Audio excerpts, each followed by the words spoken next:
नमस्ते मित्रांनो, आज आपण मुस्लिम व्यक्तिगत कायद्यान्वये जी बक्षिसाची तरतूद आहे, ज्याला हिबा किंवा हिबानामा असं म्हणलं जातं, याबाबत माहिती घेऊ. मुस्लिम व्यक्तिगत कायद्यान्वये जेव्हा बक्षीस दिलं जातं, काही अटी आणि शर्तींना अधीन राहून अर्थातच त्याला हिबा किंवा हिबानामा म्हणतात.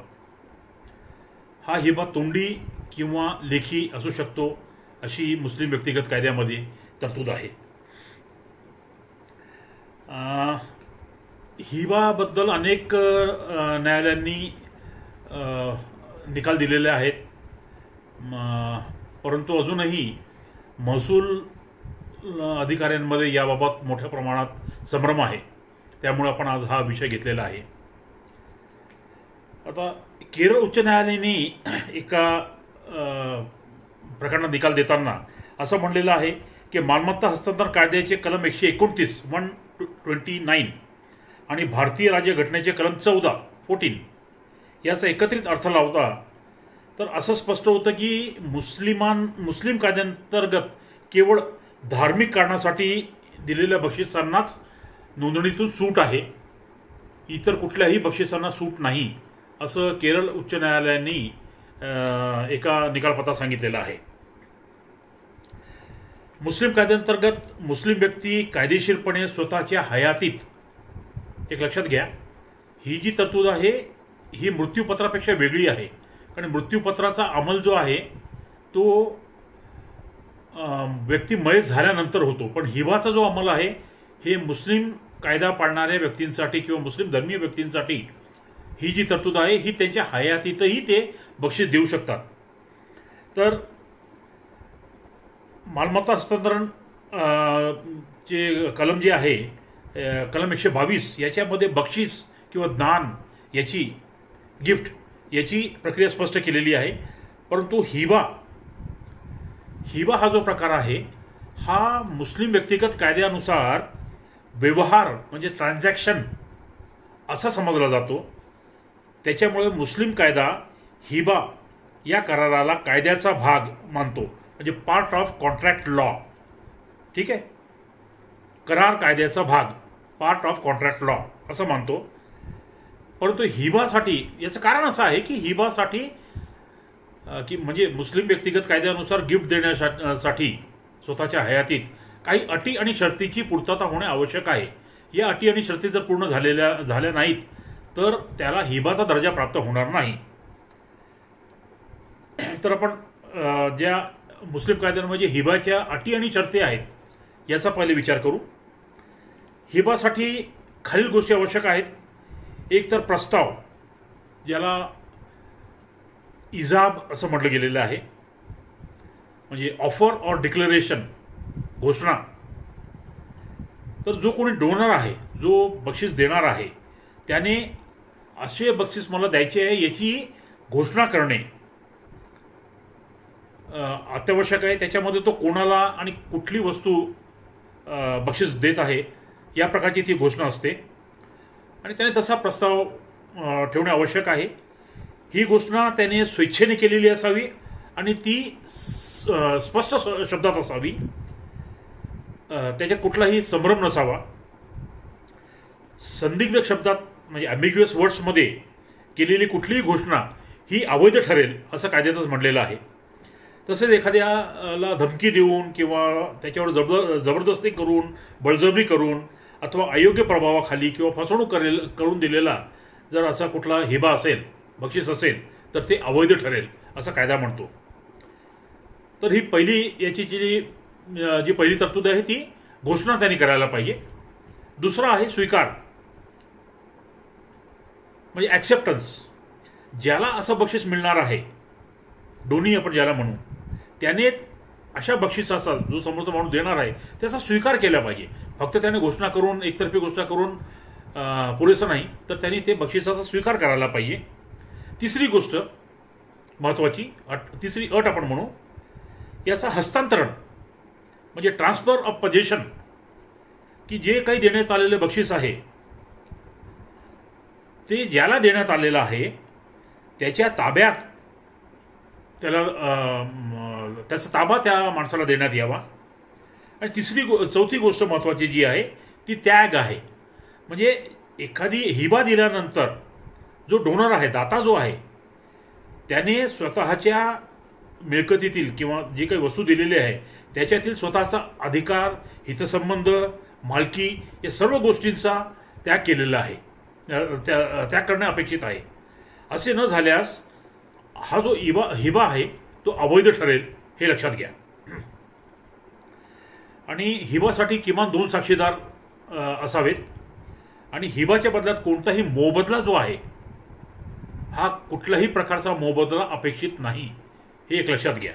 म्हणजे आपल्याला आता लक्षात आलं असेल की हिबा करण्यासाठी एकतर पहिली गोष्ट घोषणा, दुसरा ज्याला बक्षीस मिळणार आहे त्यांनी त्याचा स्वीकार करणे, तिसरी गोष्ट हस्तांतरण, त्या वस्तूचा ताबा ज्याला बक्षीस दिलेलं त्याच्याकडे देणे, आणि चौथी गोष्ट म्हणजे त्याग, म्हणजे स्वतः ज्याच्या मालकीची ती वस्तू आहे त्यांनी स्वतःचे सगळे हक्क, अधिकार, हितसंबंध त्या वस्तूमधून काढून घ्यावे.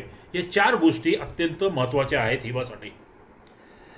आता हिबा ठरवण्यासाठी पात्रता काय असावी, हिबा देण्यासाठी पात्रता काय असावी, तर जो दाता आहे, डोनर जो आहे, त्याच्या खालील पात्रता असावी की तो एकतर सज्ञान असावा, ॲडल्ट असावा, त्याचे वय 18 वर्षापेक्षा जास्त असावे.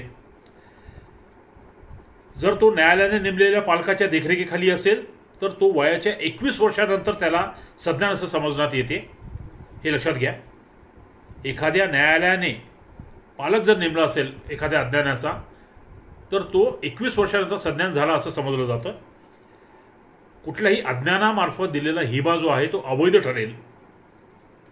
दुसरी गोष्ट, तो स्वस्थ चित्त असावा, म्हणजे he should be of sound mind. हिबा देणारा पुरुष किंवा स्त्री दाता जो आहे तो स्वस्थ चित्त असावा, तो वेडसर नसावा. कारण वेडसर माणसाला ते करत असलेल्या कामाचा कायदेशीर परिणाम कळत नाही, त्याच्यामुळं वेडसराने केलेलं कुठलंही ट्रान्सफर ही अवैध ठरते. तथापि वेडसर व्यक्तीने वेड्याच्या भरात नसताना, म्हणजे लिसिड इंटरव्ह्यू ज्याला म्हणतात, दिलेला जर हिबा असेल तर तो वैध ठरेल असंही कायदा म्हणतो. तिसरी गोष्ट, देणारी जी व्यक्ती आहे तो मुस्लिम असावा, तो धर्माने मुस्लिम असावा. ठीक आहे. तो मुस्लिम नसेल तर तो हिबा ठरणार नाही, ते बक्षीस ठरणार नाही. आणि मालमत्ता हस्तांतरण कायदा जो अधिनियम जो आहे, कायदा जो आहे 1882 च्या तरतुदींना ते पात्र ठरेल. म्हणजे जी काही स्टॅम्प ड्युटी वगैरे आहे त्याच्यासाठी असे जे बक्षीसपत्र आहे ते पात्र ठरेल. मुस्लिम व्यक्तीला हिंदू, ख्रिश्चन किंवा अन्य बिगर मुस्लिम व्यक्ती, पुरुष, स्त्री, अज्ञान व्यक्ती, वेडसर व्यक्तीच्या हक्कात हिबा करता येईल. म्हणजे दाता जो आहे, डोनर जो आहे तो मुस्लिम असावा, पण जो घेणारा आहे तो कुठल्याही धर्माचा असला तरी चालू शकेल. तिसरी गोष्ट याच्यात महत्त्वाची अशी आहे की जी मालमत्ता देणारा आहे त्याचा त्या मालमत्तेवर अधिकार असावा, हक्क असावा. म्हणजे तो ती मालमत्ता हस्तांतरित करण्यास पात्र असावा, हे महत्त्वाची अट आहे याला. हिबा देणारा जो दाता आहे, जो डोनर आहे, तो विवाहित असू शकतो किंवा अविवाहित असू शकतो. हिबा जो आहे ते फक्त हयात किंवा जिवंत व्यक्तीच्या लाभात देता येतो, मयत व्यक्तीच्या लाभात देता येणार नाही, हे लक्षात ठेवा.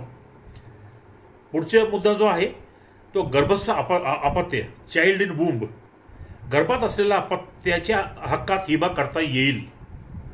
यावेळी प्रमुख अट अशी आहे की असे अपत्य हिबा करताना आईच्या गर्भात जिवंत असावे. असे गर्भात असलेले अपत्य हिबाच्या दिनांकापासून 6 महिन्याच्या आत जिवंत जन्मले पाहिजे. गर्भस्थ अपत्य जरी अस्तित्वात नसले तरी कायदा त्याला जिवंत व्यक्ती मानतो. असे अपत्य जर कोणत्याही कारणामुळे जिवंत जन्मले नाही किंवा हिबा करताना आईच्या गर्भात जिवंत नसेल तर असा हिबा जो असेल तो अवैध किंवा रद्द असेल, ही गोष्ट लक्षात घ्यावी. याच्यात एक अजून तरतूद आहे, कायद्याने स्थापित व्यक्ती, म्हणजे ज्युरिस्टिक पर्सन आपण ज्याला म्हणतो.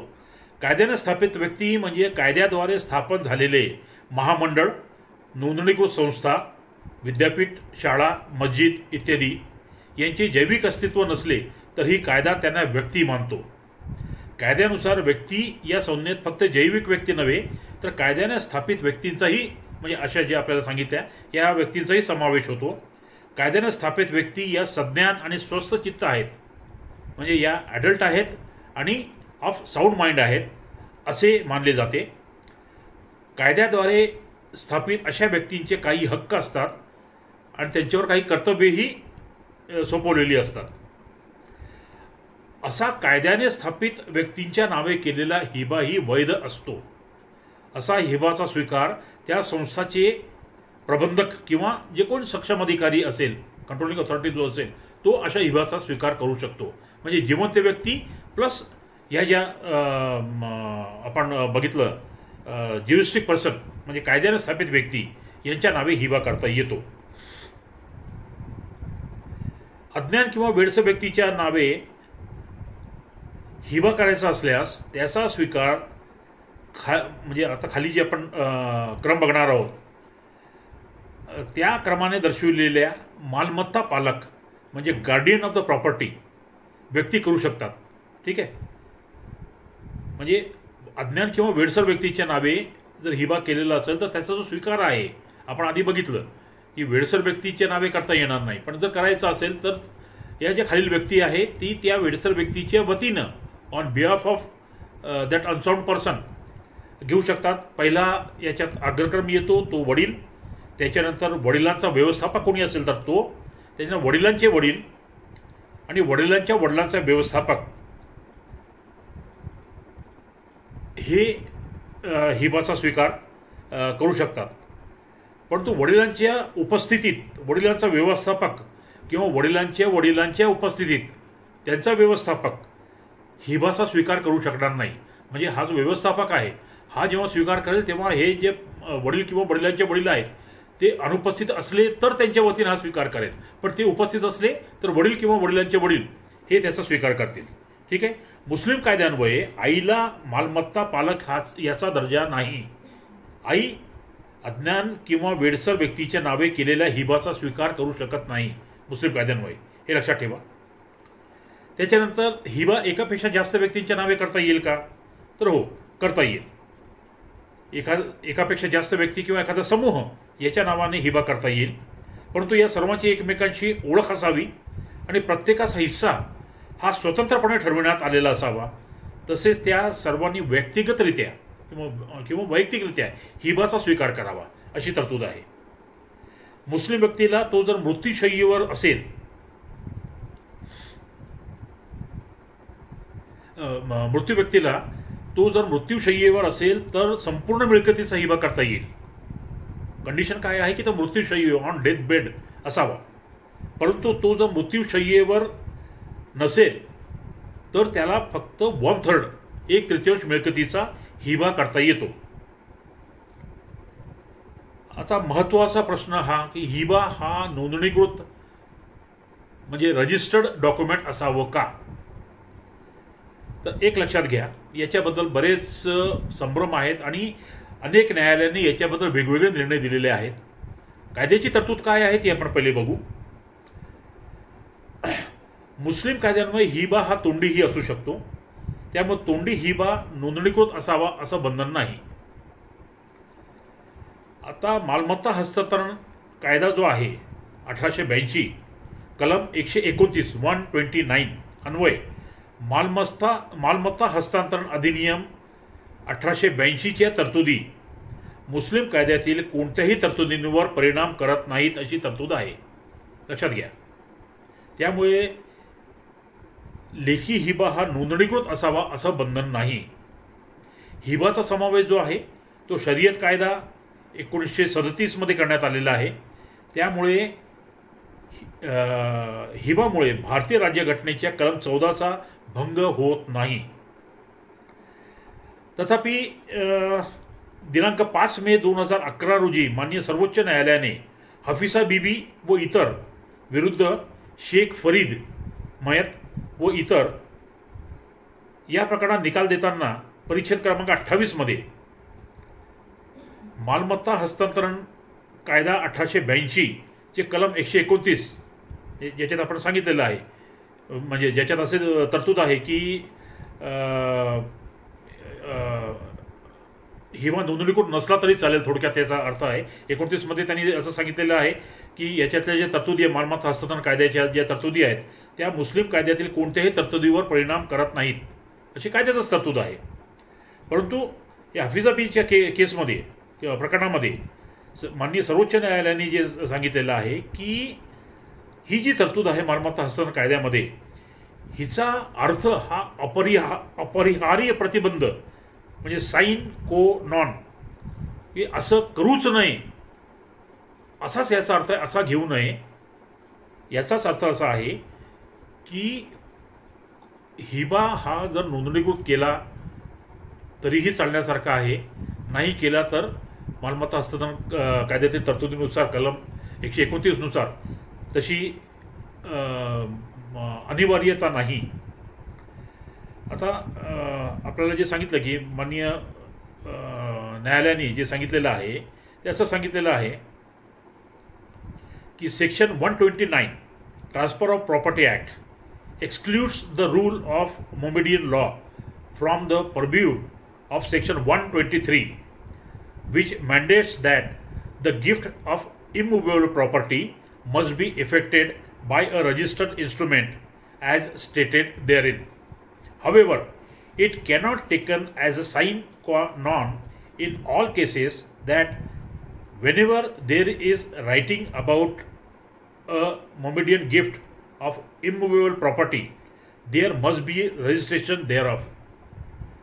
म्हणजे न्यायालयाने असं म्हणलेलं आहे की हे जर लिखित असेल तर मालमत्ता हस्तांतरण कायद्याची जी तरतूद आहे की कोणतीही मालमत्ता जिचे मूल्य 100 रुपयापेक्षा जास्त आहे त्याचा हस्तांतरण दस्त हा नोंदणीकृतच असावा, तर हे यालाही लागू करता येईल. आता जो हिबा आहे तो दात्याने म्हणजे जो डोनर आहे त्याचा ताबा देण्याआधी केवळ घोषणेद्वारे हिबा कधीही रद्द केला जाऊ शकतो. ठीक आहे, म्हणजे हिबाची जी आधीची तरतूद आहे की पहिले घोषणा करणे, घोषणेनंतर तो रद्द केला जाऊ शकतो. परंतु जर ताबा दिला असेल म्हणजे पुढची स्टेप जर पार पडली असेल तर फक्त न्यायालयाच्या हुकूमनामानुसारच हिबा रद्द केला जाऊ शकतो. जो डोनर आहे, जो देणारा आहे, जो दाता आहे, तो एकदा त्यांनी ताबा दिला की तो पुन्हा हिबा स्वतःच्या अधिकारात रद्द करू शकत नाही. आता कुठल्या परिस्थितीमध्ये हिबा कधीही रद्द होत नाही, तर अशा काही परिस्थिती आहेत, आपण बघू. जर पतीने पत्नीला किंवा पत्नीने पतीला जर हिबा दिला असेल तर तो कधीही रद्द होणार नाही. जर हिबा देणार आणि घेणार हे एकमेकांशी प्रतिबंधित नातेसंबंधांनी संबंधित असतील, काही नातेसंबंध जे प्रतिबंधित आहेत की ज्याच्या मध्ये लग्न केलं जाऊ शकत नाही त्यांना प्रतिबंधित नातेसंबंध म्हणतात, तर अशा नातेसंबंधात जर हिबा असेल तर तो रद्द केला जाऊ शकणार नाही. जर हिबा सदका म्हणून म्हणजे धार्मिक कार्यासाठी जर दिला गेला असेल तर तो रद्द करता येणार नाही. जर हिबा घेणारा म्हणजे डोनी जो आहे तो मयत झाला असेल तरीही हिबा रद्द करता येणार नाही. जर हिबा म्हणून स्वीकारलेली वस्तू हिबा घेणार म्हणजे डोनी याने विकल्यामुळे, बक्षीस दिल्यामुळे किंवा अन्य कारणामुळे त्याच्या ताब्यातून निघून गेली असेल तरीही हिबा रद्द करता येणार नाही. जर हिबा म्हणून दिलेली वस्तू जी असेल ती गहाळ झाली असेल किंवा नष्ट झाली असेल तर हिबा रद्द करता येत नाही. जर कोणत्याही कारणामुळे हिबा दिलेल्या वस्तूचं मूल्य वाढलं असेल तरीही हिबा रद्द करता येत नाही. आणि जर दात्याने हिबाच्या बदल्यात काही रक्कम स्वीकारली असेल तरीही हिबा रद्द करता येणार नाही. तर ही होती हिब्याची तरतूद.